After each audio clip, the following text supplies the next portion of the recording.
most part, I do apologize. This installation has gone a lot slower than what it was, but that's just due to a lot of, if you want to say, taking out and putting in what we really needed to do here, and so forth over the years of being maybe abused and so forth. Okay. As you know, we've got Jorge and Michael Perez from CES. They'll still be here. We also have Jorge as well, or Jose. Sorry, Jose. I apologize. CES we'll probably be still working into next week. Today we are just primarily going over the PULSAR systems, I guess. We have some videos as well, so whatever you get out of it, no big deal. Keep in mind though, as far as the staff goes here and also Ellis, we offer free training for this stuff. Free. If you call me, I come. That's how it works. Okay? We understand that sometimes things are a little complicated at first. Sometimes just asking the right questions, connecting the dots, not a big deal. If you don't call, I'm not going to read your mind that you couldn't figure this out, okay? But if you do call, a lot of times I can handle it over the phone. Okay? All right, for the most part, you know the controller, all it does is read the water. You have set points for where you want the water to be, and it tries to achieve it by either turning on or waiting for the pool to make adjustments on its own, and then start feeding again to right it where it is. We are only feeding chlorine and acid. There's nothing else that goes in these pools. Everything else would have to be done by hand, like calcium, sodium bicarbonate for alkalinity, and so forth, okay, which we do recommend you do. Now, the one good thing is we only have two choices of chlorine in the industry. You either have sodium hypochlorite, which is liquid bleach, or you actually have calcium hypochlorite. We are giving you calcium hypochlorite. Calcium hypochlorite is 65 to 75% effective, whereas bleach is only about 12 to 13%, depending on how much exposure it has to the sun and where they got it from. There's only 3 or 4 factories in the entire state of Florida. Everybody buys it from the same people. It just depends on how long it sits at their place, how long, if they add water to it, all that good stuff, okay? So the cal hypo is a much more consistent part. If you notice, it says calcium hypochlorite. There's calcium bound to this. Your pools and your water features need calcium, or the water itself does. Otherwise, it becomes very aggressive, okay? And on the parts, pieces, and so forth. The calcium also protects one of the most expensive things in the pools. Does anybody know what the most expensive thing in the pool is? The surface. The actual surface of the pool. Guess what that plaster surface is made out of? Calcium. Okay? If you don't put calcium in the pool, the water literally draws it out and tries to balance itself. So your Marside finish may or may not last longer. If you don't add it, good. Pool service companies, do you think they add calcium on a regular basis? No. Why not? Because if your calcium at your home pool, you go, oh yeah, I don't have any calcium. He goes, don't worry about it. And then you need the Marside finish. Who's going to give you the first proposal? The pool guy. Here you go. I'll do it. Yeah, when he was supposed to be doing it anyway. All right? Well, we skipped that a little bit by adding a calcium-based product with chlorine that's very effective. That's why we put in the Pulsar. That's why the corporate people over at Fountain Blue wanted to go to this product, is because they've seen the benefit over the years. The company that I represent right now, CES, we've been at the Fountain Blue since the late 90s, or I'm sorry, late 80s, early 90s, which may be more than some of you been around, all right? I see a couple young faces, so anyway, all right? But that's why it is, just because of our relationship with this, all right? Now, I will tell you this works very simply. When this thing calls for it, it's going to trigger this control box.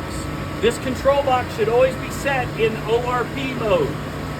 If somebody sets it in manual mode, what's that mean?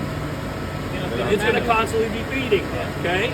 ORP means now this is going to be talking to this, all right?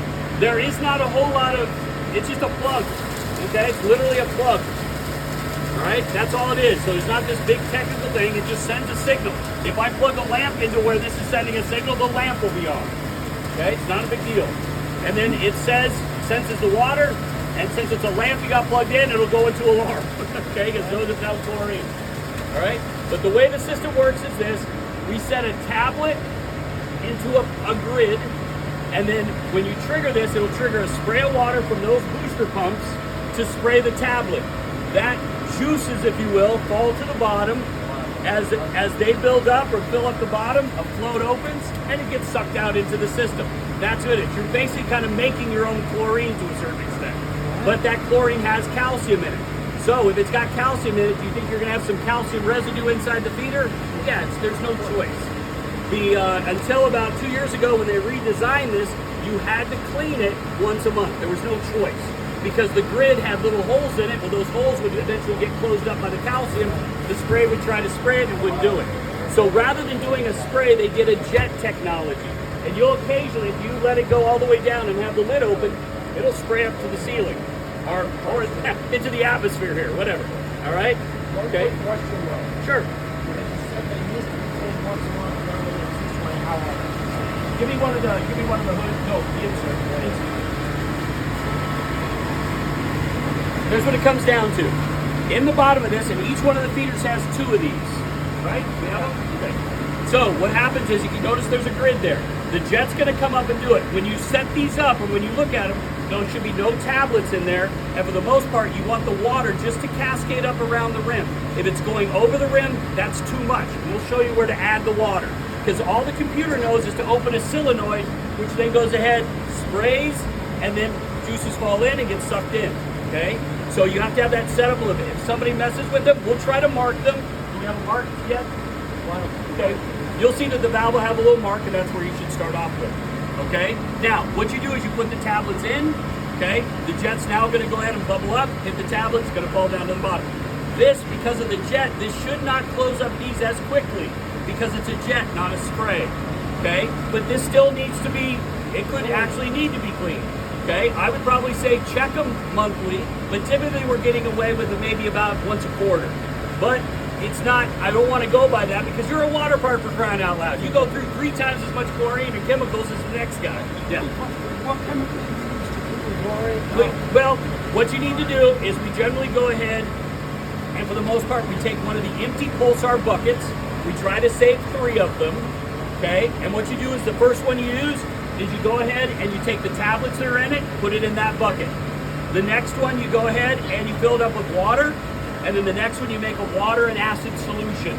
Okay? The stronger you make the acid, the more it's going to fume up at you. Okay? But you do that, and then what you do is you take the parts that have the calcium in it, just put it in the acid water, it'll virtually melt the stuff, then you put it in the rinse water, and you're done. Okay? We don't want to throw away these tablets that you have. Here they got a big screwdriver. Like a thick barrel screwdriver. So you're not putting the whole thing in. You're only doing the area that needs flat one. No, but you could, but it'll have calcium around it a little bit. It's just, yeah, just put it. Yeah, you can drop the whole thing in there. It's fine. Okay. Sorry. I'm gonna need something that's a little bit longer and a little bit beefier. Can you help me out with that? Okay. Yep. I'll show you. All right, so see if you have any questions about this. Now, what I'm going to have you do is I'm going to tell you that there's a right way and a wrong way, and it's only 1/4 of an inch off. Okay? So you see this little hole here? Okay, you got to make sure you mind. So let's go around these. Oh, that's fine. Everybody come on around here. Yeah. Okay, so I'm going to place this inside. Okay, and there's going to be the wrong way. See there? That's wrong. If I twist it around and it falls in, that's correct. You see the difference? Very minute. If it's not seated, it's wrong. Correct. Okay? So it's got to be in there the way it's supposed to be. And we'll show you guys. Don't worry about it. We'll get to as much as we can. Okay? Keep in mind, you're given 2 of these per feeder. 2 of these. What? No, you're given 2 of these, so one's an extra to be cleaning or waiting to be cleaned or whatever else. So you have an extra. So all the time you have one available. Right. You should, and then if you got multiples of them. All right. But like I said, you do still have to check them because if these become clogged, the spray can't get to the tablets, and then you're not making chlorine. Defeats the purpose. Right. Defeats the purpose. Any questions with that? Yeah, I will tell you this: if they get me a screwdriver. Well, we'll see.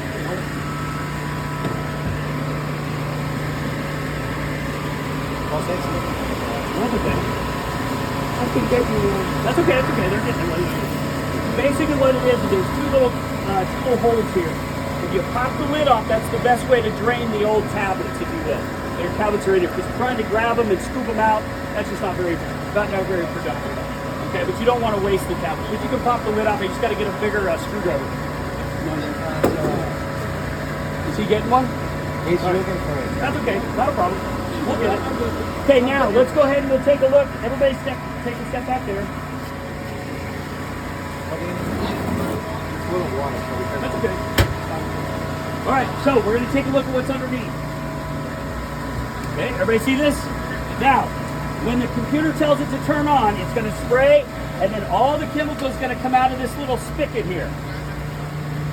Everybody see that? Yeah. Okay, that's the other thing you have to clean. And all you do is jump up there and grab it. Crap. You got a pair of channel locks? Channel locks? Oh, look at you. You have need to hire this guy instead of, these guys. Because here's what happens. The chemical's filled with calcium. It's going to go down that little spout, and it's going to start creating a little bit of a residue, and it'll build up. The same thing can happen just like that. The water won't be able to go down, and then you clog it up. Okay. But when you do the acid thing, just grab a hold of it. It's not glued. There, I got it loose. I got it. You want to do it? Oh, you got that? Okay. Good. Give me that back. Sorry. All right.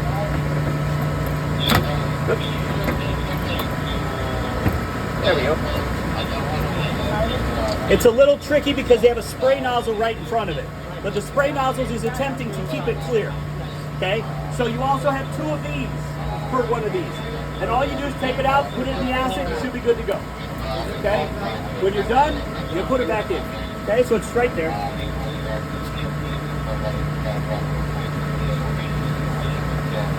See if I can get it back in. That's okay. There we go. There we go. Okay, any problem with that? Okay, now let's look down a little bit further. You'll see where this float is. Yeah. This float is connected to what they call the venturi. The venturi is that little black piece of pipe. That's actually what the booster pump is circulating water through, and it creates a suction point. Because you go from high pressure to low pressure back to high pressure to create a suction point. That's what's sucking out the bottom. As it drains down, it will close. As you fill it up with the juices, it opens and then lets it get sucked into the pool. Okay? Now, if this gets clogged down here for some reason, there's a little toggle right here. If that moves up, then you've got to go ahead and clean the machine or find out why it's filling up with water. Okay? So if you open this up and the water's up to here, you know that there's a clog on the suction side, which is all the piping going from the bottom here to the venturi. Make sense? One question before you go. Put me back a little. Sure. Is the hose that spray up the chemical? No. Let's see. This one does. Yes, that's what I'm saying. That's what go there. Yeah. Yeah. All right. Okay. Well, you got me a long one. How about this? That will. Yeah, that's what I'm looking for. That's what I'm looking for. I want to see what you want to do. That's why. Yeah. There's a few missing. You want me to do it? Yeah, give me a second.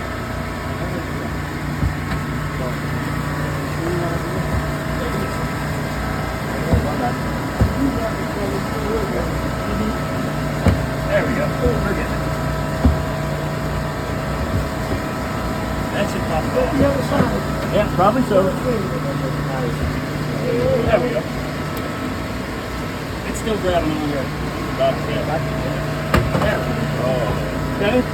So then therefore you can get out all the tablets you need to. You're not have to worry about the lid. You're not going to hurt anything by doing this. Okay? You just got to get something a little bit of a big caliber, that's all. Okay? The purpose of that is to clean out now? Yep. Reach over there with your hand on. You can, but when you've got a lot of tablets on it, it does make it a little harder. Okay? That's all. We try to give you our little tricks of the trade. Now my question is to fill up the basket. It's only to the rim. No. You can, no, the water's, okay. Hold up just a second. Okay, so, I'll get that in a second. All right, so, you go ahead, you put this in correctly. Okay, it sits down. You then go ahead, can you engage it? Tell the feet. Okay, that's too high. Bring it up. Up. A little bit more. Okay, now you got to wait a little bit. Now he's opening it up. Do you have it marked?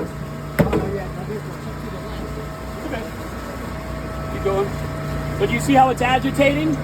Go ahead, everybody take a look, not a big deal. Yes. We just don't want it so much to where the water's going outside the cup. Like washing out the, Yep. yeah. Okay, so that's about right. Okay, so then you take a bucket of tablets and put it right on top. That's it. That's it. Not hard. Not hard. Now, if you're having a situation where you think one pool is getting and going through a lot more tablets than the other, you can actually put 2 buckets. Do you have the rim? Give me a rim and a bucket. You mean the restricted flow? Nope. We're fine. I'd give it a little bit more, actually. How about the river? That's good. That's good. Sorry, I'm quite blocking you the whole way here.